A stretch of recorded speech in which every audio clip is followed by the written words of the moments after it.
जय हिंद दोस्तों। यार आजकल के लड़का मन ना कई खाटी खाटी वीडियो बनाते, कई खाटी खाटी। जैसे कि ये भाई की वीडियो देखो ना। उसके साथ काम करने में दिक्कत क्या है?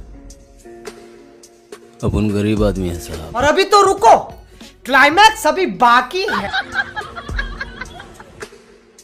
जो अपन का रास्ता काटेगा अपन उसको काट डालेगा।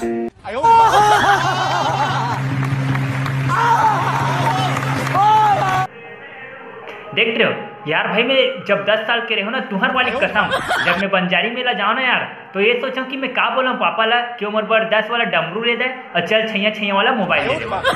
दूसरा बात, जब मैं 14 साल के हुआ हाँ, तब सोचा कि मोर क्लास के टॉपर है, ओकर मन से ज्यादा नंबर कैसे लाऊं। तब जब मैं 18 साल के हुआ, तब सोचा कि मैं ऐसे कौन से कटिंग कटाऊं, धजरज कटिंग कटाऊं कि बोकरा कटिंग कटाऊं कि मोर वाले मोल देख के खुश हो जाए। और जब 22 साल के हो गए ना भाई, तो सोचता हूँ कि का सोच यार, कोई मतलब नहीं है सोचे से।